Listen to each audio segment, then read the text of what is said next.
Mad Max 2 The Road Warrior has Max trying to escape, but he gets stuck helping a town from being ambushed. So I've seen this a couple times. This is probably my third time watching it. And that's because I actually really like this one. So the positives on this film are the opening speech really sets the mood. It explains the desolate world. It explains Max's backstory a bit. And it was interesting. The first action sequence is pretty good. It might be I think it's the weakest action sequence in the movie, but I think it's still good. Uh, it has cars chasing Max, and he tries to get gas by putting a helmet under it to catch it, and it was actually pretty good. The world actually seems like a desolate place. It's dirty. It's uncivilized. There are not proper buildings. It's all made out of trash and metal parts and junk. The movie is much more entertaining with the characters, the sets, and the action sequences. The movie being made back in the 80s, early 80s, makes it feel dirty and unkempt, but like in a good way. It makes the action feel more brutal, as opposed to, say, Mad Max Fury Road, which that was made in 2015. That's actually a pretty looking film, as compared to this one, a little not professionally made, or at least it just looks old. But I think it actually works for the tone of the movie. This movie is a bit darker than the original, just by a little bit. There's a brutality scene in the beginning. The villains use live people to protect their cars. Like that's to a degree weird, kind of like the first one, but it's like it's weirdly dark. Like, oh wow, that I never would have thought of doing that. That's weird. But that's very dark. So I thought that's actually cool. The characters are more memorable in this movie with the feral kid and the helicopter guy. Mel Gibson as Mad Max actually does pretty good too in this movie also. The villains in this movie are more distinct. The guy with the mohawk and the guy with the hockey mask, but not Jason. This is like before that, so it's like not Jason. I don't know. But the villains, distinct. They stand out in the franchise. I like the action scenes of when Max brings the truck back to the town, and the bad guys chase him. Someone shoots at the truck. I also like the whole battle in the town with the bad guys and good guys fighting each other. There's arrows being shot, flames at a car.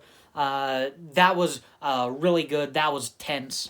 And then the final road battle, the final battle of the movie, the final road battle, the final epic road battle.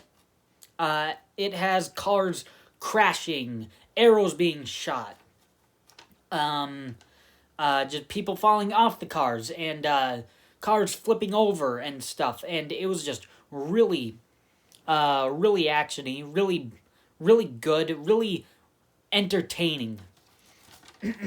So I thought it was actually really good. The action was significantly better in this one than in the first Mad Max. So that's it for positives. On to the mixed. And the mixed aspect of this is the story is much more simplified. The good aspect to that is that the story is way easier to follow than in the first one. I don't really think it's that entertaining of a story. I think it's a little too complicated in the first Mad Max. Here, it's a little bit scaled down and less complicated.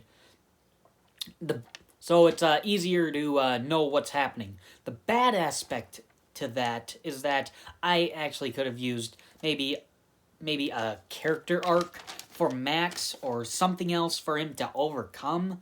So, I mean, like, just if they, I mean, like in the first one, he lost his wife and kid, and then in this one there's the feral kid. So it's like you could have had Max like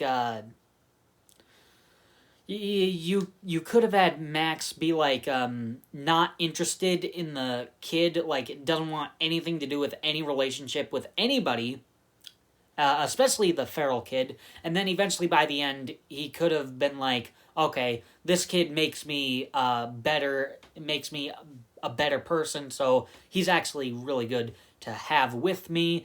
Like you could have, like that would have been such an easy character arc to put into the movie. I mean, like it's maybe kind of hinted at in the movie, but it's really not there. So I think they could have done that and really flesh out Max in this movie. So even though the story is way easier to follow, it's just a little too simple for me. Now on to the negatives, and there's really only two.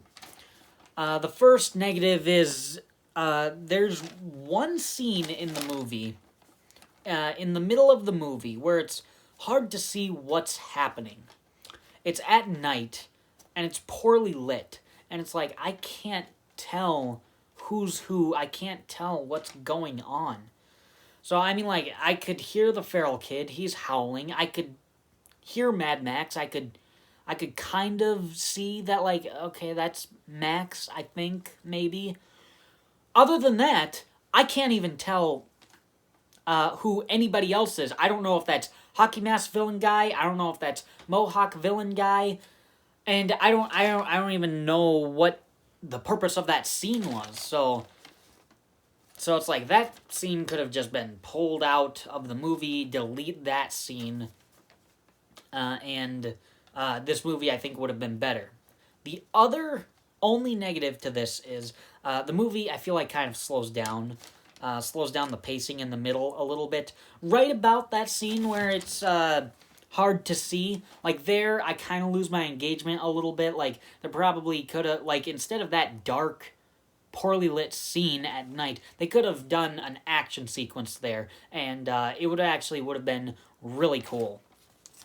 But other than that, those are the only two negatives I have with this film. In the end, it's way better than the first one.